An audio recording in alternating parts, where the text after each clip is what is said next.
Hey everybody, my name is Bryan Epps and I'm here to present on modern masculinities. Thank you for joining me. Part of my story, well, my favorite city is New Orleans. I love the culture there, the food there. It is a quintessentially American city. Its history, its production, I love being there. My favorite pastime is just spending uh, quality moments and meaningful moments with friends and family. And I have a complete sweet tooth. I love sweets, cookies, cake, apple cobbler is probably my favorite food. An additional part of my story is that I am from Newark, New Jersey. I grew up in the city and also currently live in downtown Newark. Um, one of the defining moments that I think that as part of my story is I was recently talking with coworkers, maybe a year and a half ago, and I was talking about how much I love Newark and how wealthy Newark is. And the second I said how wealthy Newark is, some of my coworkers started to laugh. Um, their perception of the city was completely different than mine. And they didn't, of course, grow up here, and all they had to was rely on the news and the media for the comments, I guess, that they felt. But I also knew that a lot of their perception was built on the structures in which the society is built on, the perceptions of places where people of color live, the perceptions of people who are living in poverty, and also very connected to how we view masculinity. Um, I started to reply and I said that, Newark is the largest city in New Jersey. New Jersey is the wealthiest state in the country per capita. We have a huge cluster of corporations and industry. We have a large, robust airport. The seaport we have services all of New York City and the tri state area. That makes us wealthy. We have colleges and universities here, probably the largest amount of hospitals in one place throughout the state. All of that makes us wealthy. We're also a huge arts area. The New Jersey Performing Arts Center is here, the largest arts center in New Jersey and one of the largest in the tri-state area. Prudential Arena is here. It's larger than Barclays in Brooklyn. It's a very large stadium. We have the Newark Arts Museum. It's the largest museum in New Jersey, and all of that makes us wealthy. But even if none of that existed, Newark is a city with 300,000 people, almost 300,000 people, and each of their lives are valuable. My life is valuable. My experiences here are valuable. And that makes us wealthy. Beyond everything else that exists here, that is what makes us a wealthy city. Every city has value. Every place has value. And I think it was a changing moment, not just for my colleagues, but it was also a transformative moment for myself in that it allowed me to share my story, share my experiences differently, and with a higher self-esteem. So I want to just do a quick overview of how I hope we can spend our time here together. Again, we're just going to be learning about masculinity, how it's constructed in the world, how it's informed my own identity. And then I hope we can hop really quickly into how the world currently defines masculinity and why that matters. Next, we'll explore what's possible, right? So we just don't exist in the now. We have the potential to shape the future, and I hope we can do that together, at least explore it. And finally, I hope we can just have a fuller understanding of who we are as individuals and how it's possible that we can make deeper connections to one another in an effort to reimagine the future.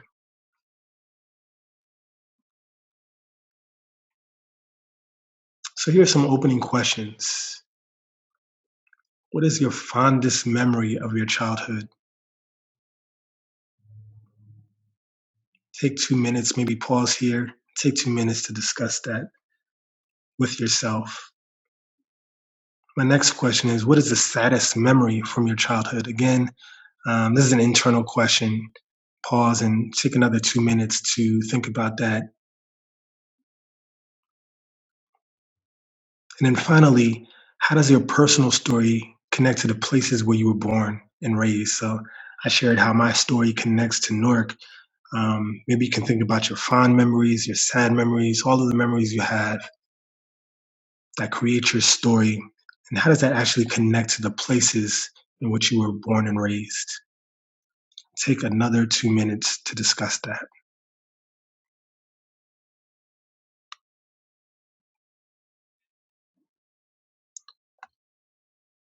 So next, what is masculinity? Um, it is an ever-changing, ever-shifting thing, right? Masculinity is not set.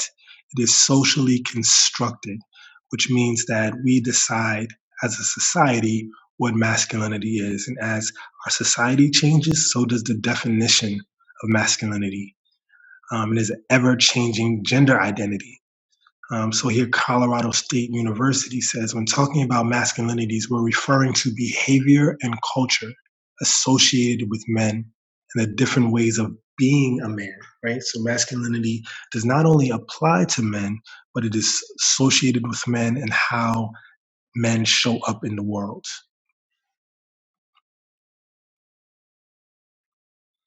So what's wrong with that, right? Like we show up in the world as men. Why is that a bad thing? Or how could that possibly be harmful? Well, there's a few psychologists, William Seymour, Ramel Smith, and Hector Torres, who answer that. Um, they say American society socializes boys and men to conform to a definition of masculinity that emphasizes toughness, stoicism, acquisitiveness, and self-reliance.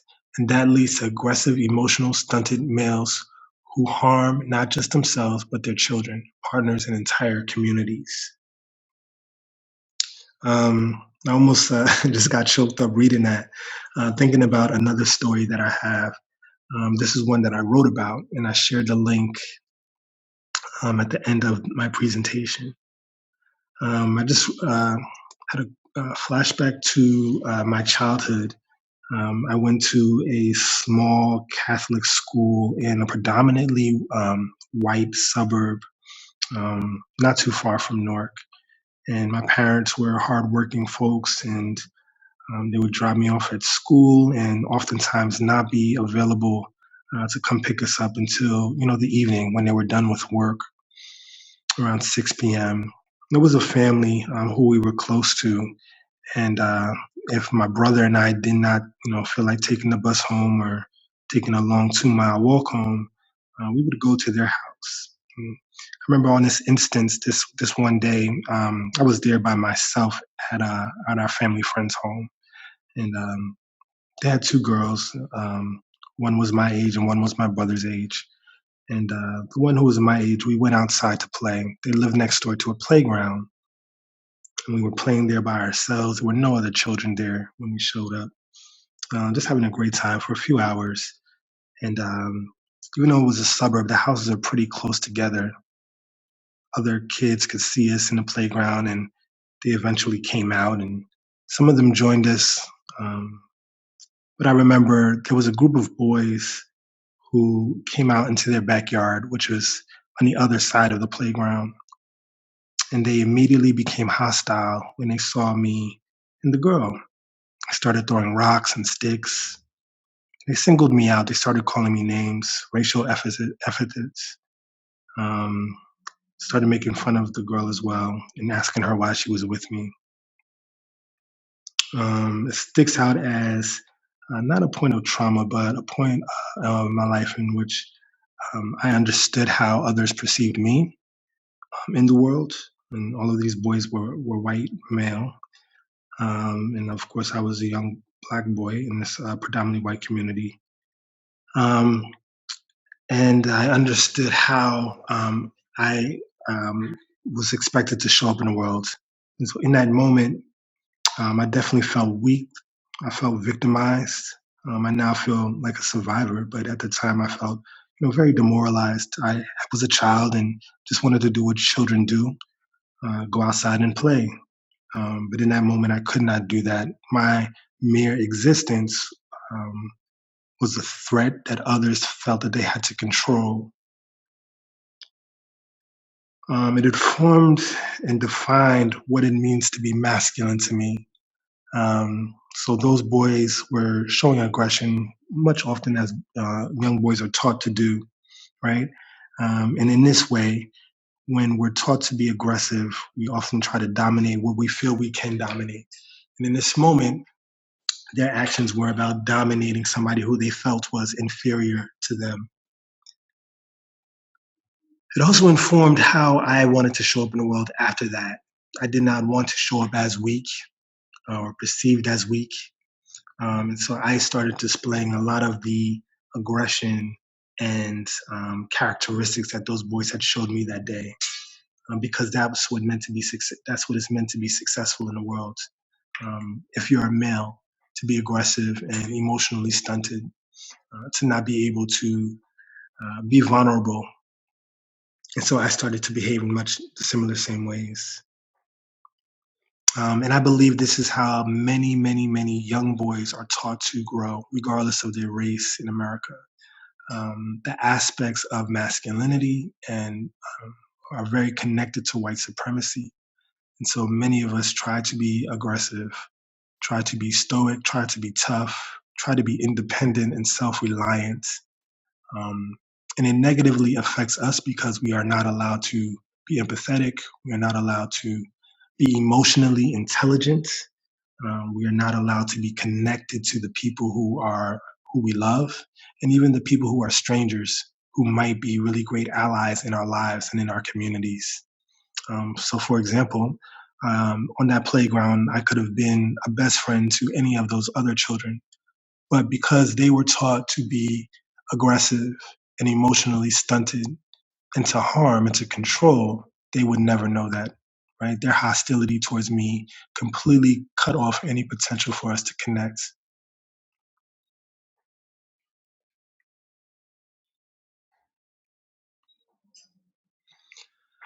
So, are we stuck here? I don't think so. I'm going to quickly share a quick video for you that really further explains the perils of toxic masculinity. When you begin to interview them at 12 or 13, they tell you about a lot of love that they have for their friendships. They talk about wanting that kind of intimacy with other boys. I think friends are the things that kept me composed in the hardest times that I had. As boys got older, they began to tell a very different story. They'll say things like, no homo, in response to a question about intimate friendships. That question to them has now become a gay question, rather than a question about just their friendships, which is how they heard it when they were 13 or 14. No homo was used a lot among my straight friends. Because of we don't want to seem as if we're being gay towards each other or saying gay terms. That reveals the culture, because the fact they're equating friendship with gayness is a part of American culture of masculinity. Somehow to be a boy, to grow into a man, you have to be emotionless.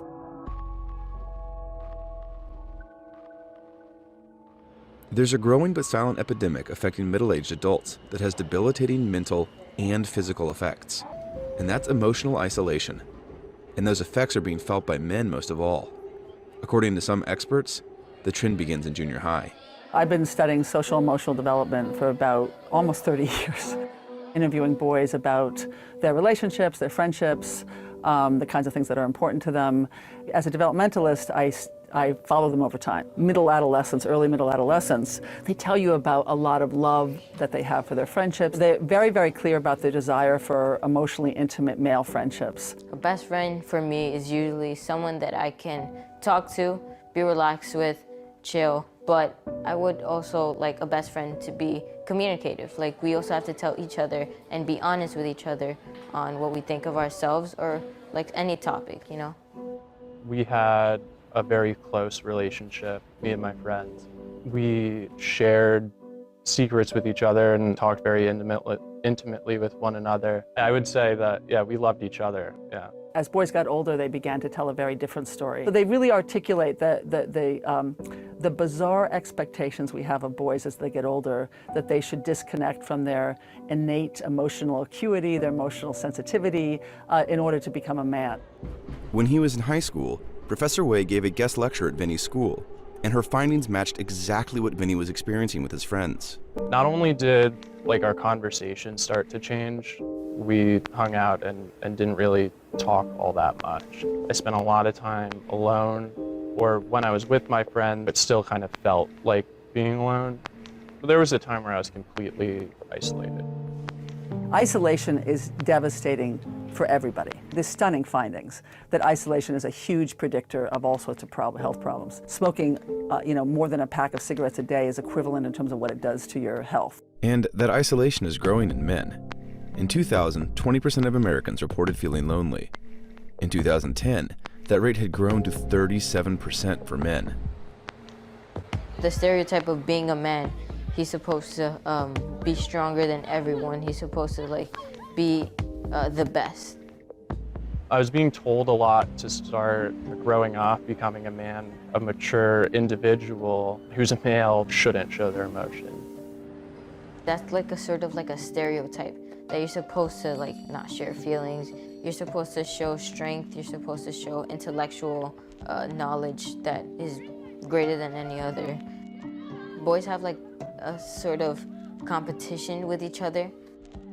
The pressure to act a certain way can be hard at times, and to feel like you're maybe not doing things right, or you're never going to be a real man or a man's man.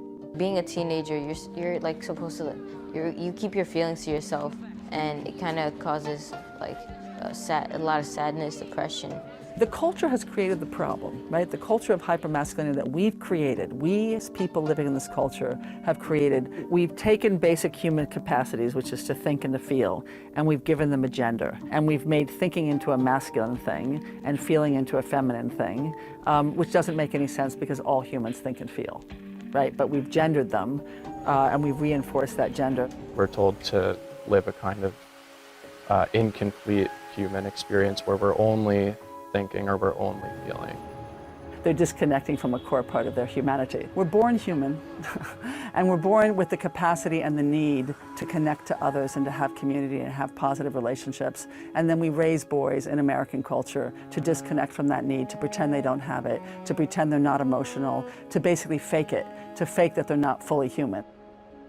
I think the boys tell us the story. They tell us the entire story of what happens. They begin to enter into a culture that asks them to disconnect from the very things they need the most to thrive.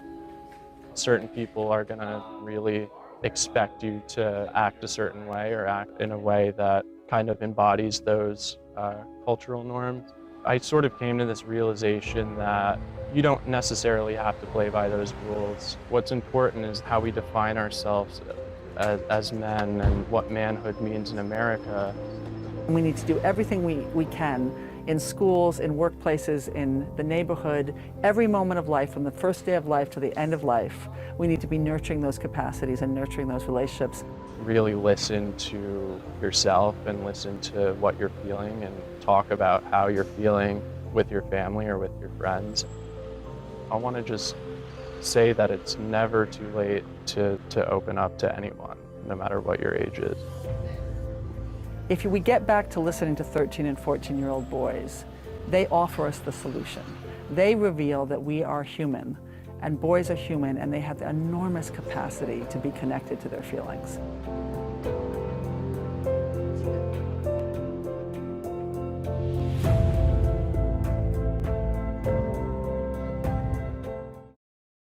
So that certainly spoke to me in a lot of different ways and spoke to what I experienced on that playground and how I believe many people, not just young boys again, not just grown men, but many people experience masculinity and how it shows up in our country. I also believe that this is connected to a lot of our history as Folks, right? So we have a huge tradition of violence in our country, especially in America, where the definition of masculinity is so strong and so pervasive. Um, Oftentimes, we think of how folks are strong and tough and how they defend themselves, but in a lot of ways, masculinity in our society shows up in an offensive manner. We offend women, we offend other folks of different races and different economic levels because we think that they are weaker, right? And so our masculinity here in this society encourages us to be militant, right? Not just to defend ourselves and not just to be independent, but to also be militant in many ways. This is evident in our history of lynching across the American South and even today across cities and communities of color. It's evident in our mass shootings that take place, right? We're not defending ourselves in those situations. We are exerting a certain type of aggressiveness that has nothing to do with defense and everything to do with perceived strength. Violence in our communities, police violence, all of these things that lead to mass incarceration, lack of health, lack of safety. These are all of the ways in which masculinity can be toxic. Domestic violence, a huge issue across all communities, continues to be pervasive and despite all of the ways in which we evolve as a society. Many times because we celebrate our masculinities without examining how they can be toxic.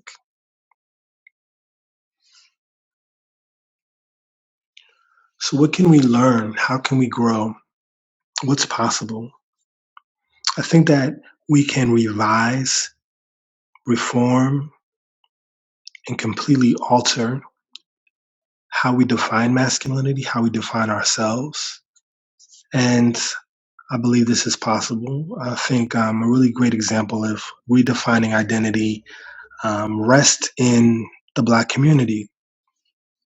So during the 1960s, um, many Black people did the work of creating a Black arts movement, which was in many ways took place in the city of Newark with leaders and poets and several artists and musicians who really redefined what it meant to be Black, what it meant to be an African American. Also, the Black Power movement took place coming out of Oakland and many other northern cities. And why was this necessary? Why was the Black Power movement or the Black Arts movement necessary? It was needed because in decades previous and centuries previous, Black folks, descendants of African people in this country, were told to believe that their history was not significant, that their humanity was not valid, that their citizenship did not count. And the Black Arts movement and the Black Power movement helped to redefine that following the Civil Rights movement. It helped people to have a higher self-esteem, to understand the history that took place, do research on the history that took place, and to educate others, to celebrate the culture that has been American culture and define culture across the world and not to be ashamed of it.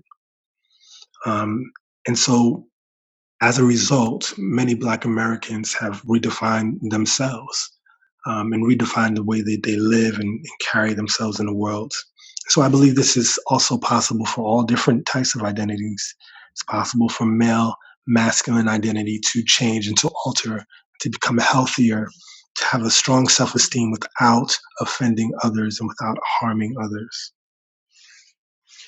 So one of my great friends, Dr. Brittany Cooper, talks about feminism, right? And feminism is certainly separate from masculinities, but it can inform the way we live. Oftentimes, men view themselves in their proximity in relationship to the relationships that they have with women, right? Much in the same way we don't have masculinity, a definition of masculinity without a definition of femininity. We don't have a definition of whiteness without a definition of blackness. These things are always related. So to understand masculinity, we have to understand feminism. And I believe not just understand it, I believe that male identified folks who identify as masculine can do less harm by better understanding feminism, learning from it, and doing the work of becoming better folk through that understanding. So I want to play this another short clip for you.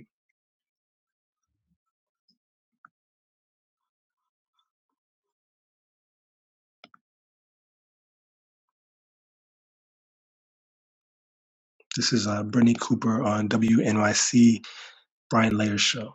Okay, ladies, now let's get information. I slay. Prove to me you got some coordination. I slay.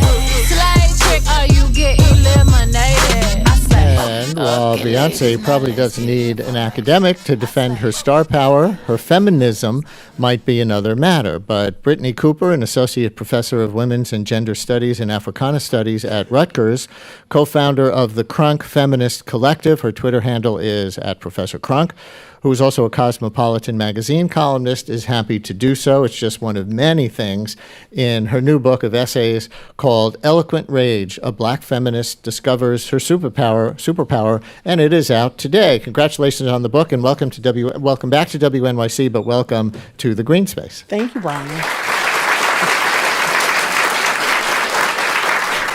And we'll come back to Beyonce eventually, but I see the term eloquent rage came from a former student, and at first you didn't like it. Would you tell us the story? Yes. So I was a graduate student instructor many years ago, and one of my students, Erica, and I happened a few months after she was out of my class to be talking, and she said, "I love to hear you lecture because it was like the most eloquent rage ever." And I felt some type of way about it because, you know, Black women get saddled with that angry Black woman stereotype. And I said, I wasn't angry, I'm passionate, right? And so she looks at me and sort of pins me in this way that Black girls do. And she said, "You know you're angry, Brittany." And all of a sudden I felt really exposed. But I also felt really empowered in that moment because I realized that she saw that rage as something that felt true, that something that she felt she could relate to and connect to. There was something authentic and sincere about it. And so I realized that my rage was real, was legitimate, and that it was helping me to be better at teaching, at being an educator, as opposed to diminishing that work. Just another example of how teachers can learn from their students. Absolutely. As well as the other way around. So the subtitle of the book is A Black Feminist Discovers Her Superpower. Is the eloquent rage your superpower? Yeah. So, you know, certainly I think it's the animating force of my superpower. Look, I really think that Black feminism is a superpower. And that's what I love most about it, that I think it actually has the ability to change the world. But one of the reasons that Black feminism works in that way is because it has allowed me to own rage as a legitimate emotion. Being a Black woman, being a person caught at the intersection of both race and gender, and thinking about that in a variety of ways, it has allowed me to embrace that anger as something that I can have control over and that I can use to do good in the world, rather than allowing anger to be a destructive force. I guess it's the few days to talk about superpower. I don't think the publisher was smart enough to release this book on the same, weekend as Black Panther. Wakanda forever. Did you see it yet? I absolutely did. What do you want to say about it? I think it is amazing. I think that America deserves, but Black people in particular deserve movies that represent us in all of that gorgeous Black beauty, but also that ask us to think about possibility, to ask us to really delve deep and think about what would have been possible for Black people if they had not been colonized, right? And what is the relationship between African folks and diasporic Black people? What are our political responsibilities to each other? And look, we also deserve to see Black women kicking butt, right? The Dora Milaje are amazing. Yes. And in that context, Beyonce? I mean, yeah, Beyonce is, as I say in this book, my feminist muse. And I struggled with whether to say that, because in this moment of everyone wanting you to be woke and be hyper conscious, claiming a pop star as a feminist muse probably seems beside the point. But what I like about Beyonce is that she has been willing to grow in public. I've been a fan of hers for more than 20 years. We're around the same age. And I think that there's an authentic thing that she gets about feminism that really is core for me, and is the political analysis matters. And I do that in my day job. But for Beyonce, what she says is that her homegirls and her friendships with women are central to how she understands herself. And I think that that's a thing that we lose, because we get the political analysis right, but we still sometimes treat women terribly. And so I wanted to reclaim a more relational sense of what it means to live out our politics, and also a joyous sense. So I love that there can be a relational thing, and also you can go shake your thing at the club, right, and listen to Beyonce. And so to get back to the eloquent rage, you write that for the 10 years since you had that interaction with your former student Erica, you've been trying to focus eloquent rage with precision. And the precision is a really interesting piece for me. I was thinking how unfocused rage might hurt the person feeling it, while precise rage might actually get something done. Yeah, look, I didn't always have precision with it. So as a college kid, I was a hothead. I would get mad at my professors. I would walk out of class. Or, conversely, I would feel misunderstood and have these crying, embarrassing meltdowns, all because of a sort of internal sense of deep injustice and rage. And so in being able to own it, then I learned that, one, my thinking becomes really clear when I'm mad. There's a way in which the stakes are very clear politically when we're angry. The things that make us angry tell us something about what matters to us. And so I feel like digging in there and then trying to use that to set political priorities actually helps. But I also want to be clear. One of the things I talk about in this book is that I also saw rage as a destructive force in my life as a kid growing up in a house with an abusive parent. And so I learned about the destructive power of it. And that is why I'm so keen to harness it. Not because I don't think that trying to suppress it is the problem, but I do think, for instance, that in this moment, we're experiencing the ill effects of white rage being sort of not being used against us in ways that are not helpful. And what I'm hoping is that by empowering other groups of folks, people of color, black folks, black women, to own the legitimacy of their rage, maybe we can have a different kind of conversation. It's interesting, when Barack Obama was running for president in 2008, some Republicans tried to portray Michelle as a, quote, angry black woman to somehow discredit the campaign. Absolutely. And yet when Trump's base emerged as angry white men, the media and sociologists bent over backwards to explain the root causes of their rage. Absolutely. Look, black rage has always been considered an illegitimate political emotion, and one of my core goals in this book is to say black rage is legitimate. That is something that I've been writing about in the public really since the Ferguson explosion in 2014, is that one of the ways that we're going to move forward is that Americans have to grapple with the fact that if you give white supremacy free rein at the level of policy, at the level of rhetoric, as we're doing now, people who see themselves as human, who are human, and who have a sense of dignity are going to be upset about that, right? And when you then create no outlets for folks to be empowered in terms of political processes to try to create the world they want to see, then you will see that anger and rage used destructively. And when we see it with white folks, then we try to assuage it and think about it as part of our politics. When we see it with black folks in particular, then let me be very frank. White people get scared. They try to suppress it. They try to police it. They try to make it look respectable. And there's a very particular reason why I call this book eloquent rage, not elegant rage, right? There's a difference in those words. I'm not talking about rage being pretty. I am talking about rage being clear and expressive. What is the target? What is the cause? What is the problem? What is the injustice and injury that has been done? Because we cannot heal that which we will not name, own, and confront. Our guest, if you're just joining us, who just got the first sustained applause for an answer in the green space today, is Rutgers professor Brittany Cooper. Her new book is Eloquent Rage, A Black Feminist Discovers Her Superpower. If you have a question for her here in the green space, raise your hand. We may have time for a question or two on the phones as well at 212-433-WNYC, 433-9692. One of the things that enraged you enough that you sat out last year's Women's March was that white feminists didn't convince enough other white women to vote for Hillary Clinton. Yeah. But the leaders of the Women's March were diverse. Why did you choose to sit that out rather than join forces with other women who were enraged at the election of Donald Trump? Yeah, it's a good question, and one that I'm grappling with, because certainly when the movement for Black Lives kicked off, I have issues with the way that Black men don't always support Black women, but I still was in the streets. So I was trying to think about the intersection and why I didn't feel compelled.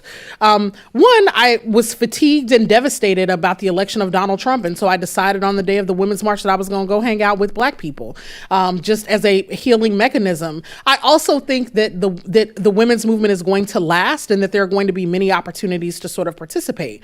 But one of the things that I really want to say right in this moment is that I'm not a Black feminist who wants to spend a lot of time pointing fingers at white feminists. I want white women to stop being racist.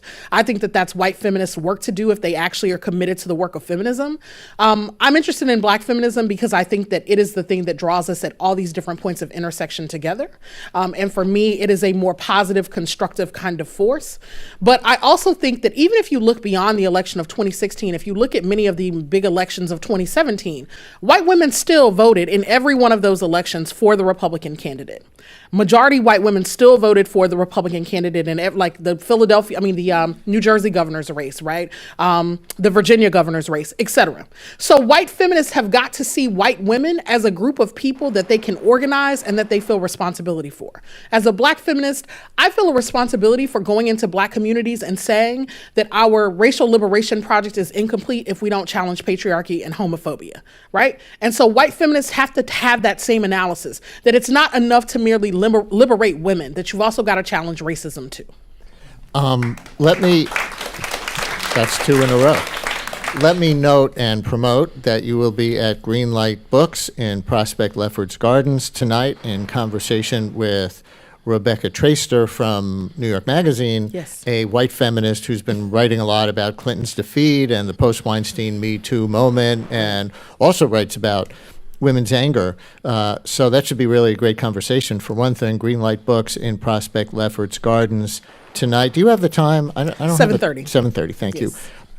My question is, do you see a way for there to be someday one feminism, or is that the wrong question? Maybe there just need to be diverse strands of feminism, or can we solve white supremacy enough, at least among women, that there can be sort of a unified feminism? I'm not interested in unity. I think it's too facile. I think that there's power in difference. The great Black feminist Audre Lorde taught me that and thinks about that in ways that I find useful. What I think that we can try to pursue with each other is solidarities. And that's harder work. It's slower work. It's relational work. But look, I think that the reality is that I don't always want to be in the streets with white feminists. Sometimes I want to sit down and have a conversation with Black women about what does it look like to get Black men on board with a solidarity project. And that's not a conversation that all feminists need to be having, right? And it can become quite complicated. And so a bad thing happens when white feminists sort of jump into conversations that are about Black men. And I think that we have this idea that we want a sort of multicultural unity, but I think that the reality is we need to have more honest political conversations about where we are, and we need to figure out the places and spaces where we can support each other and show up for each other. That is going to get us much farther than sort of this kind of pie in the sky unity that folks like to talk about. Let me take a phone call for you. This is Janine in Springfield, Virginia, listening in from down there. Janine, you're on WNYC with Brittany Cooper. Hello. Hi, Brian. How are you? I love your show. Thank you. And Professor Cooper, you are amazing. I actually live I moved from Park Slope to Crown Heights.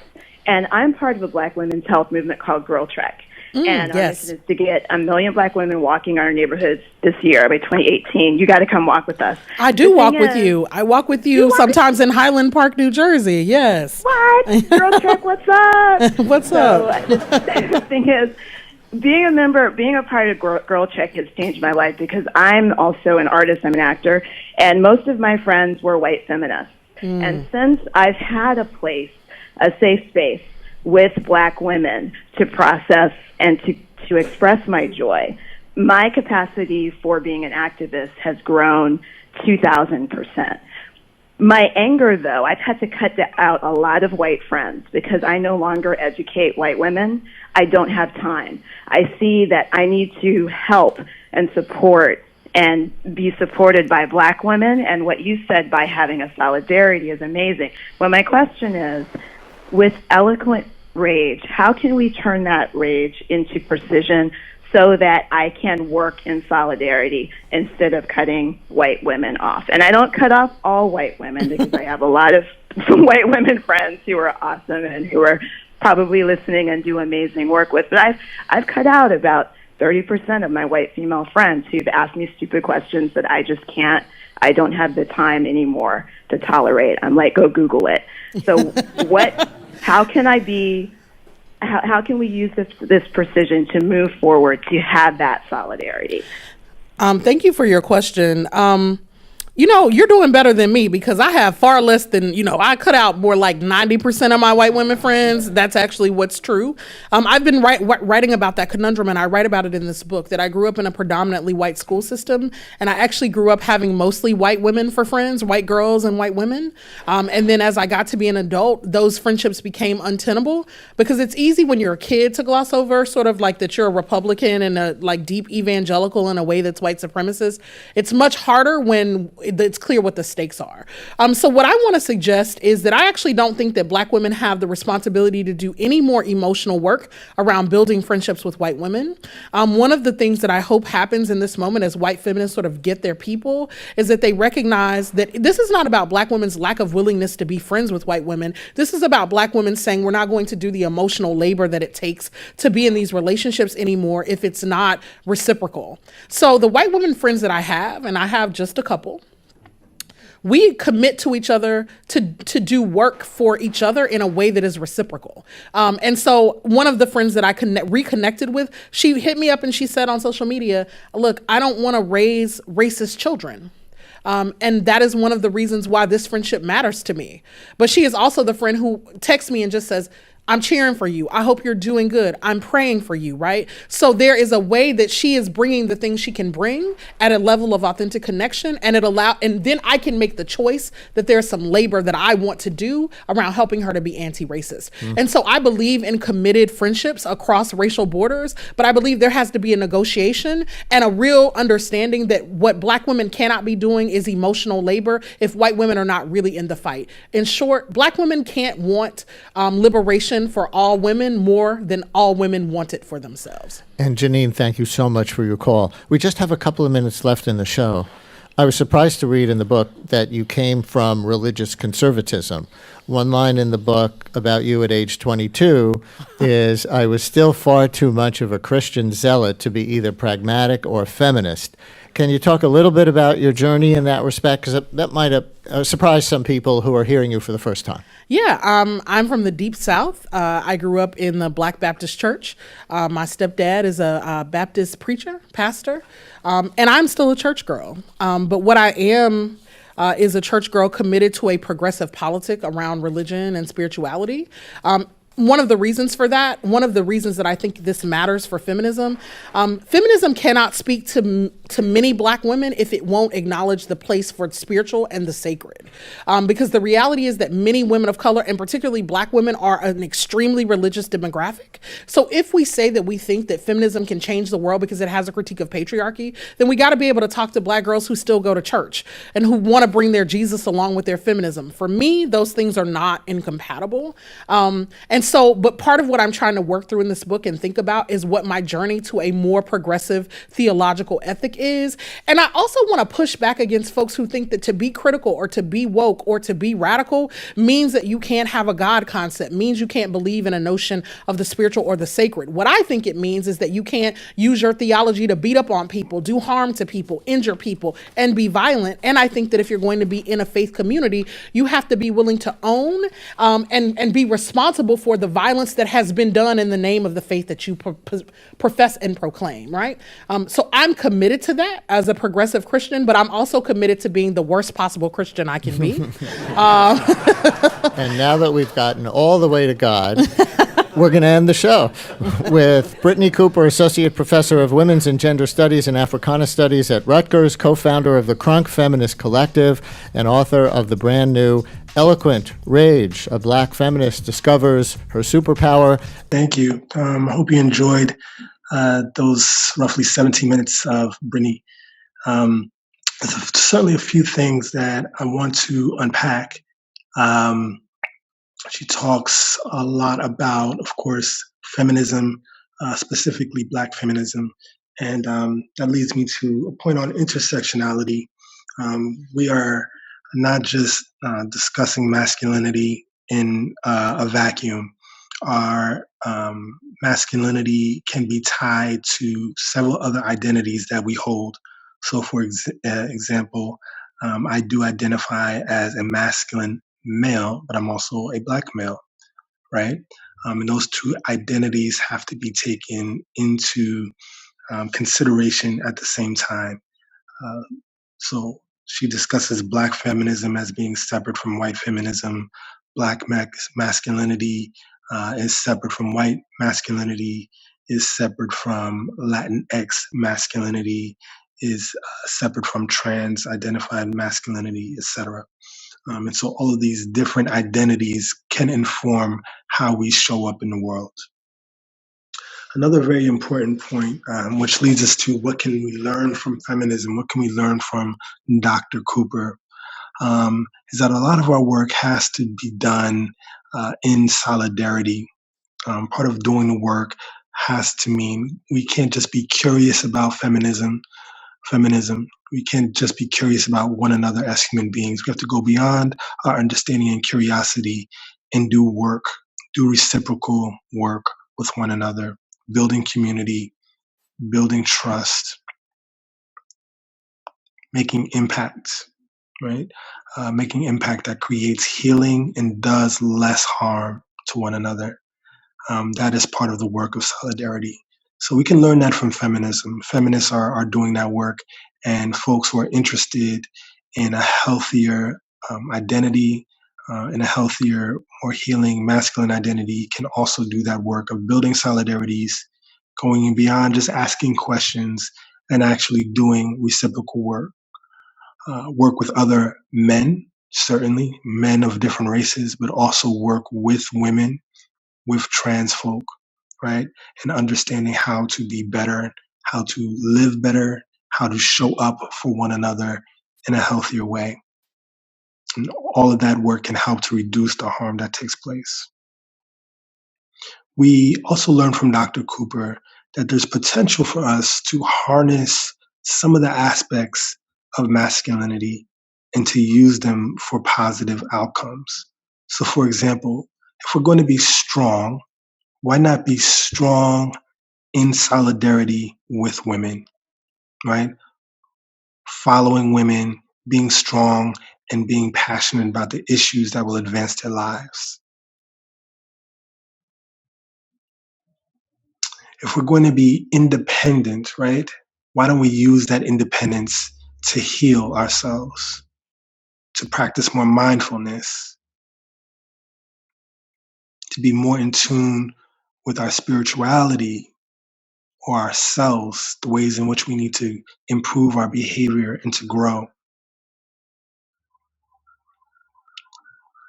If we have to be militant, right, why don't we be militant on behalf of the causes that create healing and less harm versus being militant in the ways that cause harm? So these are some of the ways in which we can harness aspects of the current definition of masculinity and to use them for good. Revising masculinity can allow for an expansion of self and our communal healing. So next, I just want to take us through a series of reflections and discussions. If I imagine we're together online or together in person, that you can do these things and ask yourselves these questions. So silently to yourself for just 1 minute, what are some of the major lessons you have been taught about gender and masculinity? Take 1 minute to silently reflect.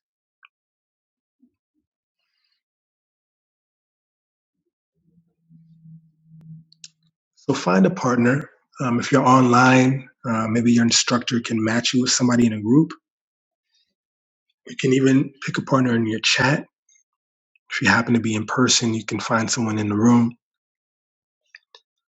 Take 2 minutes to discuss, have you ever upheld male dominant culture in ways that are harmful? If so, how and why?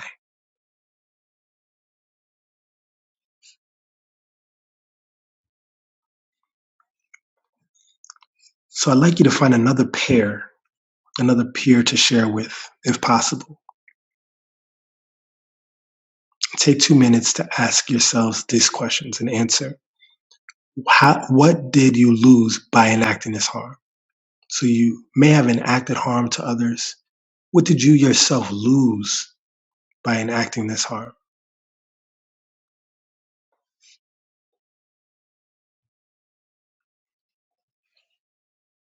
Find a group of 4, maybe the 2 folks that just met, or maybe a whole new group of 4 people.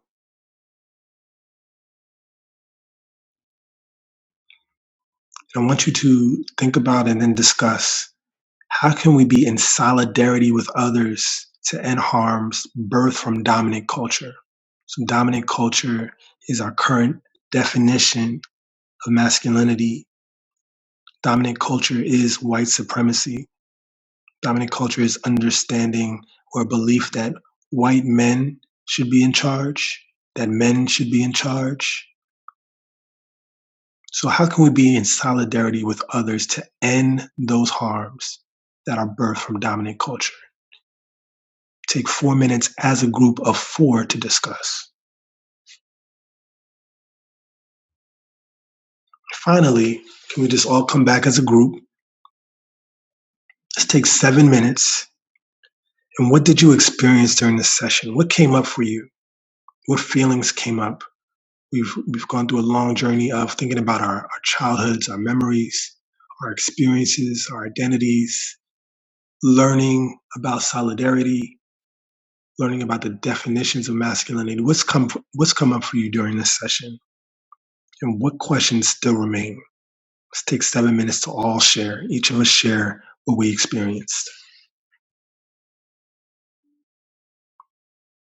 Finally, I just want to thank you for joining me. I have some additional resources to share. The first being, I've been to the Legacy Memorial in Montgomery, Alabama, which really discusses the history of lynching in America. Beyond that, it is an archive of how we understand masculinity, how we understand white supremacy, and how it has impacted us as a society. I would encourage all of you to visit the memorial site and make a trip to Montgomery, Alabama. And if you can't do that, just go to this website and learn some more about it. I've also written about masculinity and how it is connected to gun violence. Finally, I've included a series of TED Talks of other folks talking about masculinity. You can use this time to explore that. And then a few articles on masculinity and how there are also multiple ways to be a man or to even identify as masculine. So take about 10 minutes to explore these resources. Thank you all again for learning more and being in conversation with me.